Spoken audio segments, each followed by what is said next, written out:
नमस्कार, बहुत बहुत स्वागत है आपका। मैं हूं आपके साथ ऋतु ज्ञानवानी। कई दफा जब जवाब सामने ना हो तो शुरू होती है तलाश। तलाश सच की, तलाश सवालों के जवाब की, तलाश उन अनसुलझे रहस्यों की जिन पर आज भी डला हुआ है पर्दा। तलाश ऐसे चक्रव्यूह की खोज की जिसका रास्ता आज तक किसी को ना मिल सका हो। और इसी तलाश में हम भी निकल पड़े थे ऐसे स्थान की ओर जिसके बारे में कहा जाता है कि यही है असल माहिष्मती। कहते हैं कि यहां दशानन को कैद किया गया था। कहा जाता है कि यहां पर लंकापति रावण 64 योगिनियों को सिद्ध करने के इरादे से आया था, लेकिन सहस्त्र बाहु की भुजाओं ने उसे ऐसा परास्त किया कि रावण ने दोबारा कभी यहां पर पलटकर नहीं देखा। और दावा यह कि आज भी रावण के पद चिन्ह यहां नजर आते हैं, लेकिन इसके प्रमाण कहां हैं? तो आइए प्रमाणों के लिए शुरू करते हैं सहस्त्रधारा के रहस्य की तलाश।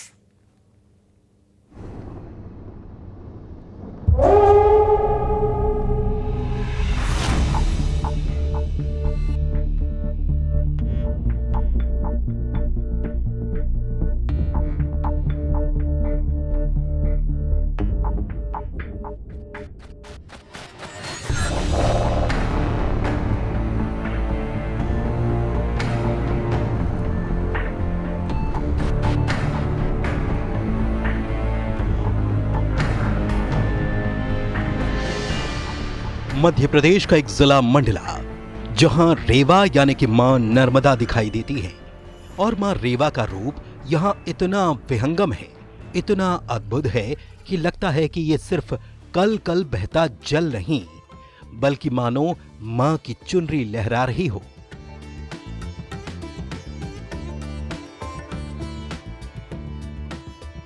यही वो स्थान है जहां हम पहुंचे हैं अपनी तलाश पर।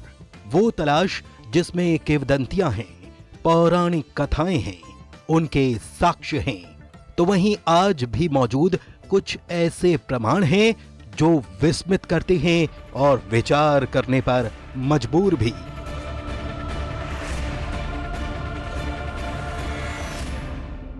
वैज्ञानिक दृष्टिकोण इन सब बातों को नजरअंदाज कर भी दें, तब भी मौजूदा प्रमाण प्रश्न उठाते हैं कि क्या ये सिर्फ कपोल कल्पित बातें हैं या फिर ये साक्ष्य स्वर्णिम इतिहास को खंगालने की एक चाबी है।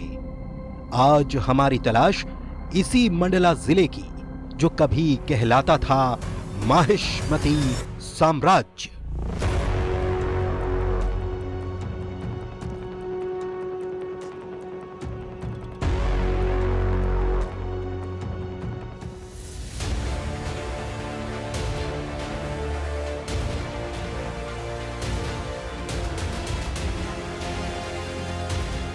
यहां इतिहास, पौराणिक कथाएं और किंवदंतियां आपस में इतनी ज्यादा गुथी हुई हैं कि सच और कल्पना का अंतर मिट सा जाता है। कहते हैं यहां दो ऐसी शक्तियों का वास रहा है जिनका बल, शक्ति अद्भुत थी, और उन्हीं के बीच यहां छिड़ा था भीषण युद्ध, जिसके प्रमाण आज भी यहां मिलते हैं।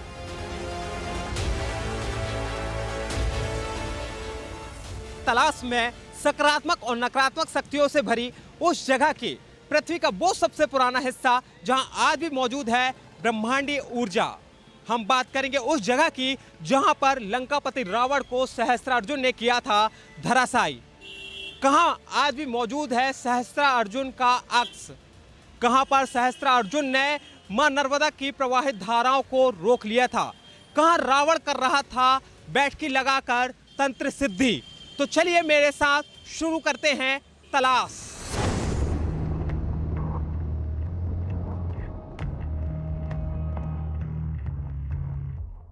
नर्मदा का विशाल तट और उसमें मौजूद सहस्त्रधारा, यानी 1000 धाराओं का एक साथ प्रवाह, ये कोई साधारण जगह नहीं है। ये धरती का वो हिस्सा है जहां की हर एक चट्टान पौराणिक कहानी कहती है।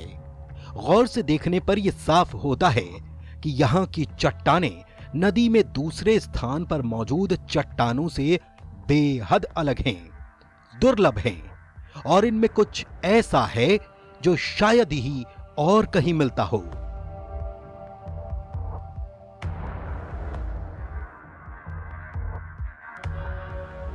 यहां की चट्टानें बिल्कुल चमकदार हैं। कहा जाता है सहस्त्रबाहु ने जब अपनी भुजाएं फैलाई तो नर्मदा का प्रवाह पश्चिम दिशा से पलटकर पूर्व दिशा की तरफ हो गया और तभी लंकापति रावण क्रोध से तिलमिला उठा। तलाश के दौरान हम आ पहुंचे हैं मंडला जिला मुख्यालय से 7 किलोमीटर दूर सहस्त्रधारा स्थल पर। यह वही स्थल है जहां पर भगवान सहस्त्रबाहु और लंकापति रावण के बीच घनघोर युद्ध हुआ था। यहां पर इसके प्रत्यक्ष प्रमाण भी देखने को मिलते हैं। इसे देखने के लिए हमें यहां से करीब 14 किलोमीटर दूर पैदल चट्टानों के बीच से होकर गुजरना पड़ेगा और वहां पर हमें लंकापति रावण और सहस्त्रार्जुन के बीच में जो युद्ध हुआ था उसका प्रत्यक्ष प्रमाण देखने को मिलेगा, जो कि पौराणिक ग्रंथों में भी इसका जिक्र है। तो चलिए मेरे साथ देखते हैं सहस्त्रार्जुन और लंकापति रावण के बीच हुए महायुद्ध के प्रत्यक्ष प्रमाण।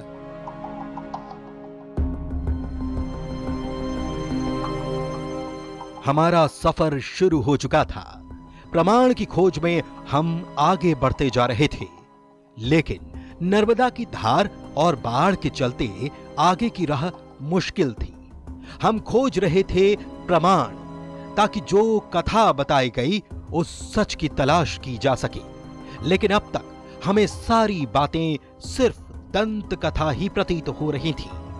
लेकिन तब भी हमें ब्रह्मांडीय शक्ति भीतर ही भीतर एहसास करा रही थी कि कुछ तो जरूर हाथ आएगा। जहां रावण 64 योगिनियों को सिद्ध करने के लिए बैठकी लगाई थी, जहां रावण के प्रत्यक्ष रूप से पैरों के निशान के प्रमाण मिलते हैं, वहां तक पहुंचने के लिए अभी तक हम चट्टानों भरे रास्ते से गुजरते हुए करीब 13 किलोमीटर तक का सफर कर चुके हैं, लेकिन अभी तक हमें इसका कोई भी प्रमाण नहीं मिला। लेकिन जहां बताया जा रहा है, वहां उनकी जहां बैठकी है, जहां उनके प्रत्यक्ष रूप से पैरों के प्रमाण मिलते हैं, वहां तक पहुंचने के लिए हमें आगे बढ़ना होगा। लेकिन इस बीच रास्ते पे मां नर्मदा की प्रवाहित धारा आ गई है। अब इससे पार करके हमें वहां तक पहुंचना होगा। इसके लिए हमें एक रास्ता बनाना पड़ेगा। उस रास्ता को पार करते हुए हम वहां तक पहुंच रहे हैं।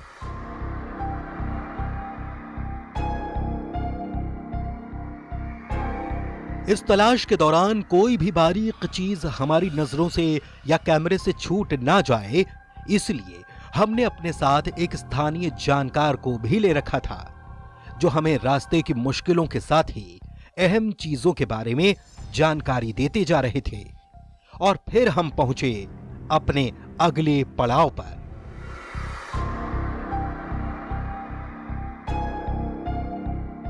इन चट्टानों को लेकर कथा और तथ्य दोनों में बड़ा अंतर है। आइए पहले उसे समझते हैं।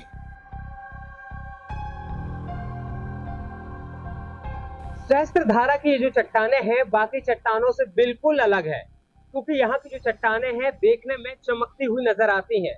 आप देखेंगे अभी तो ये जो चट्टानें हैं दूर से ही चमकती हुई नजर आती हैं। इसे भगवान सहस्त्रार्जुन और लंकापति रावण के बीच हुए महायुद्ध का प्रत्यक्ष माना जाता है। लेकिन अगर वैज्ञानिक दृष्टिकोण की बात करें तो कहा जाता है कि जब पृथ्वी का निर्माण हुआ था, तब जो ज्वालामुखी का जो विस्फोट हुआ था, उसके कारण ज्वालामुखी नदियों की तरह बहती हुई जा रही थी, जिसके बाद जब ज्वालामुखी ठंडी हुई तो यह जो मोटी परत है वह जम गई थी। इसे बेसाल्ट भी कहते हैं।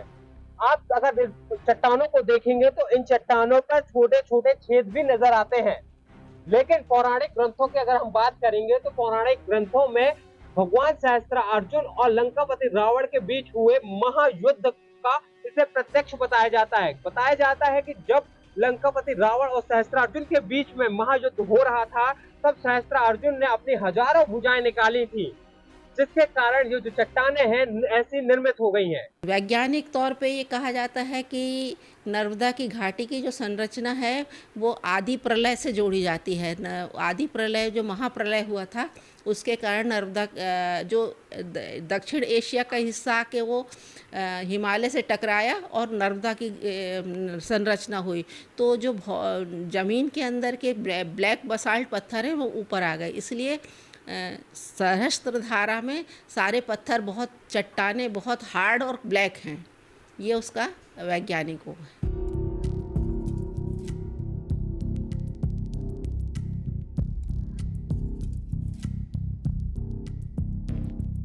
वैसे पौराणिक कथाओं में रावण को लंकापति बताया गया है, लेकिन फिर सवाल ये कि लंकापति रावण सैकड़ों मील दूर लंका से यहां क्यों चला आया?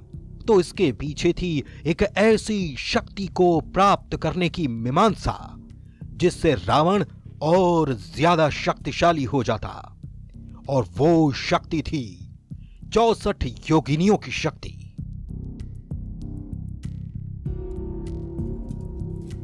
दूसरे शब्दों में कहा जाए तो एक ऐसी ब्रह्मांडीय ऊर्जा जो सिर्फ और सिर्फ मां नर्मदा के तट पर ही महसूस हो सकती थी। कहते हैं रावण से पहले श्री कृष्ण ही थे जिन्होंने 64 योगिनियों को सिद्ध किया था। कहा जाता है मां काली की ही तरह तंत्र शास्त्र में योगिनियों का अत्यधिक महत्व है, क्योंकि इनकी साधना से साधक को महान सिद्धियां मिलती हैं। इंद्रजाल, जादू, वशीकरण, मारण, स्तंभन कर्म इन्हीं की कृपा से सफल हो पाते हैं।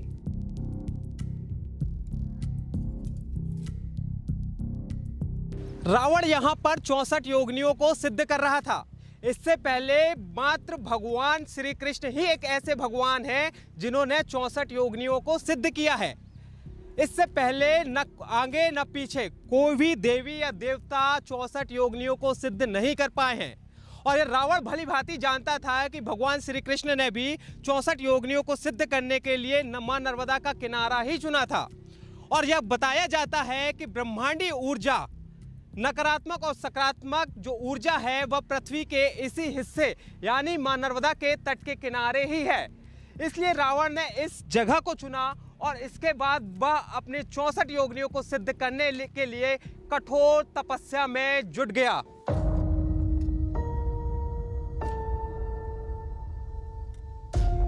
रावण अपने तप में सफल हो पाता उससे पहले एक ऐसी घटना घटी जो अद्भुत, रोचक तो थी ही, लेकिन इसके साथ ही उसने आगे घटने वाली घटनाओं का काल चक्र घुमा दिया।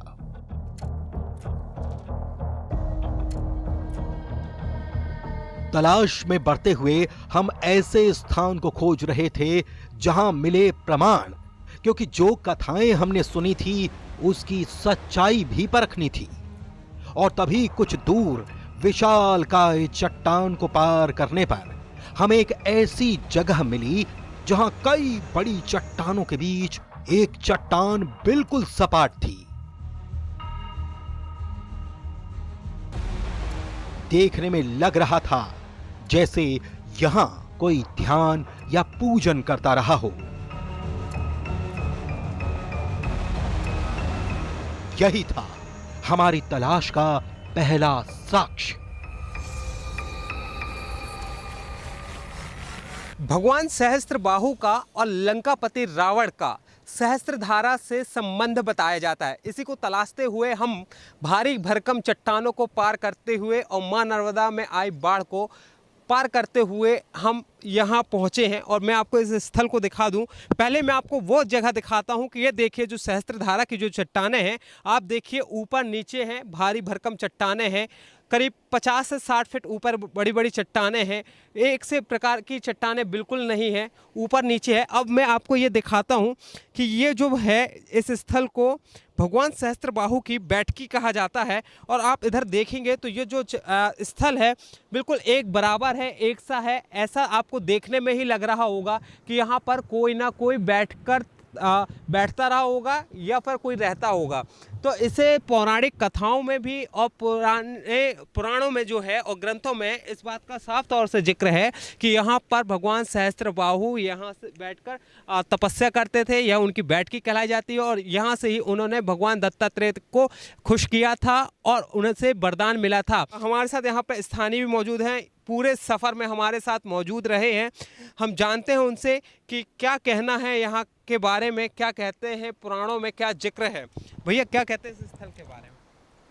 देखिए, ये जो प्राचीन मंडला है, एक्चुअल में ये प्राचीन महिष्मती नगरी है। यहाँ भगवान सहस्त्रबाहु का राज था। ये भगवान सहस्त्रबाहु की राजधानी रही है।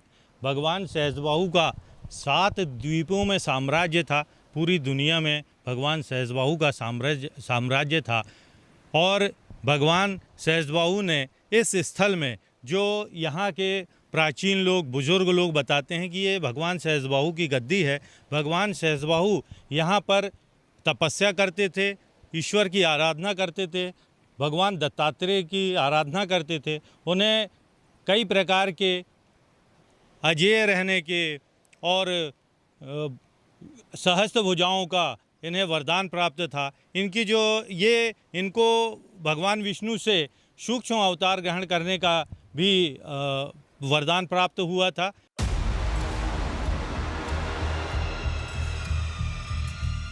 इस साक्ष्य के साथ हम उस तथ्य को भी तलाशना चाहते थे कि आखिर यहां पर सहस्त्रबाहु और रावण का युद्ध हुआ तो हुआ क्यों।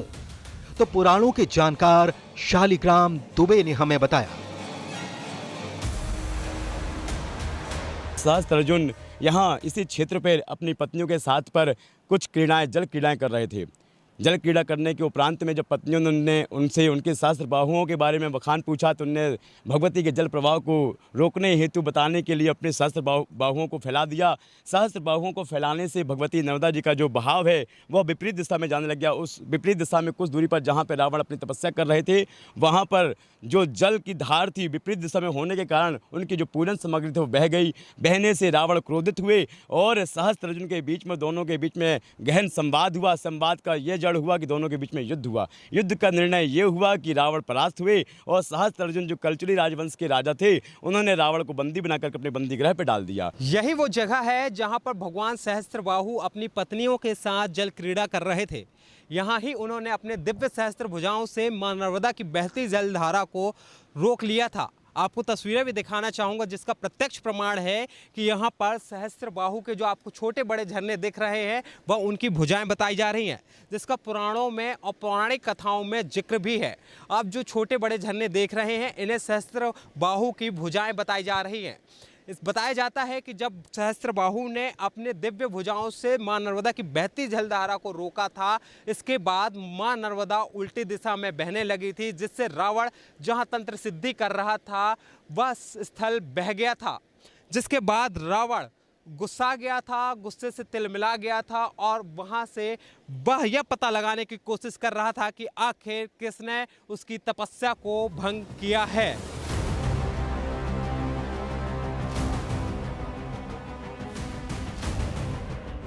तलाश में आगे बढ़ते हुए हम पहुंचे उस स्थान पर जिसके बारे में कहा जाता है यहीं पर सहस्त्रार्जुन ने रावण को मल्ल युद्ध में परास्त करने के बाद बंदी बनाकर रखा था।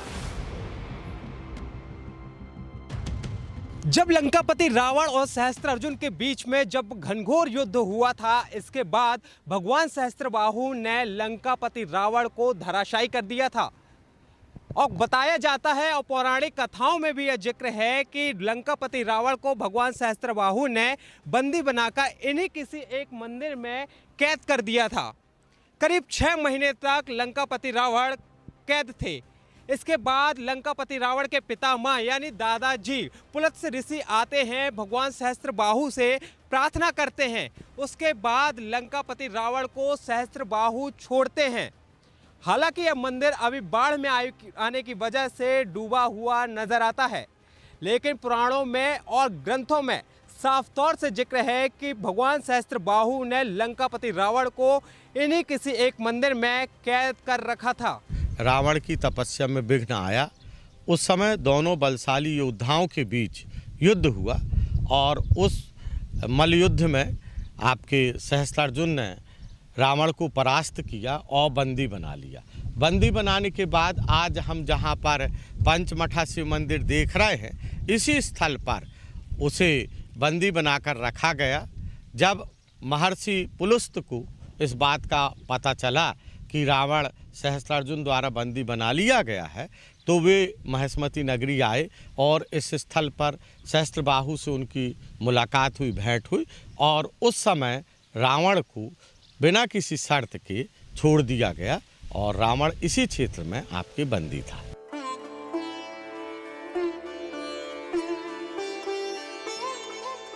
दिन भर की मशक्कत और कड़ी मेहनत के बाद हम उस जगह पर सूरज ढलने के बाद पहुंचे जहां हमें वो आखिरी साक्ष्य हाथ लग गया।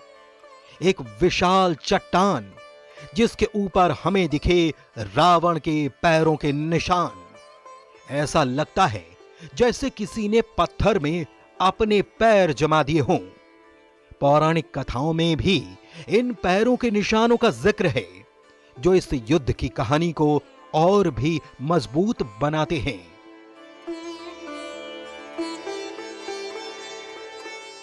रावण के प्रत्यक्ष प्रमाण को तलाशने के लिए हम सुबह से निकले हुए थे। भारी चट्टानों को और मां नर्मदा के प्रवाहित धारा को पार करते हुए अभी हम इधर स्थल तक पहुंचे हैं और मैं आपको तस्वीरें भी दिखा देता हूं कि यह रावण के पैर बताए जा रहे हैं जो कि पौराणिक कथाओं में उल्लेखित हैं। बताया जा रहा है कि यह रावण के 2 पैर हैं। आप तस्वीरें में भी देखेंगे तो आपको यह पैर ही नजर आएंगे। बताया जा रहा है कि जब रावण अपनी 64 योगियों को सिद्ध करने के लिए यहाँ पर तपस्या कर रहा था, तब देवताओं के राजा इंद्र भगवान सहस्त्रबाहु के पास पहुँचते हैं और बताते हैं कि अगर तपस्या रावण की पूरी हो जाएगी तो वह तीनों लोकों का विजय हो जाएगा, उसे कोई भी नहीं हरा सकता है। जिसके बाद भगवान सहस्त्रबाहु उनकी बातों को मानते हैं और वहां पर जल क्रीड़ा करते हैं। जल क्रीड़ा करते समय वह अपनी हजारों भुजाओं को एक साथ बाहर निकालते हुए मां नर्मदा की प्रवाहित धारा को रोकने का प्रयास करते हैं, जिसके कारण मां नर्मदा उल्टी दिशा में बहने लगती है और जहां रावण तपस्या कर रहा होता है तो उसकी जो शिवलिंग होता है और जो तपस्या जहां स्थल होता है वह बह जाता है, जिसके कारण रावण गुस्से से तिलमिला जाता है और वह वहां से अपनी बैठकी से छलांग लगाते हुए इस स्थल पर आता है और भगवान सहस्त्रबाहु को युद्ध के लिए ललकारता है। जिसके बाद भगवान सहस्त्रबाहु का और लंकापति रावण के बीच घनघोर युद्ध होता है।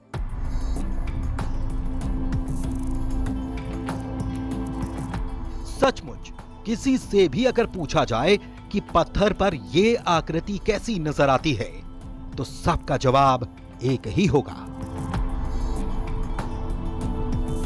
लेकिन फिर सवाल ये कि पत्थर पर पैरों के निशान पड़ कैसे गए, या फिर यह प्रकृति की ऐसी संरचना है जो किसी के पैरों के निशान सरीखी नजर आती है।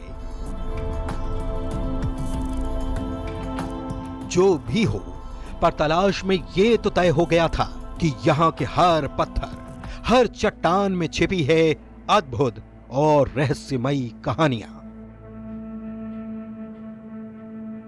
हमें अपने तलाश के दौरान यहाँ की हवा में कुछ अनदेखी शक्ति महसूस हुई। जो पुराण और ग्रंथों में रावण और सहस्त्रार्जुन के बारे में प्रमाण मिलते हैं वो सारी चीजें मिली, लेकिन वैज्ञानिक दृष्टिकोण की बात करें तो यहाँ ज्वालामुखी विस्फोट के कारण बहे लावा के जमने से यहाँ के चट्टानों की संरचना हुई है। लेकिन यहाँ की चट्टानें, यहाँ के पत्थर बहुत कुछ कहानियां बयां कर रहे हैं जिनकी तलाश आज भी जारी है। कृष्णा साहू, न्यूज़ 18, मंडला। तलाश का यह सिलसिला अभी थमा नहीं है, तलाश में आगे भी होंगे।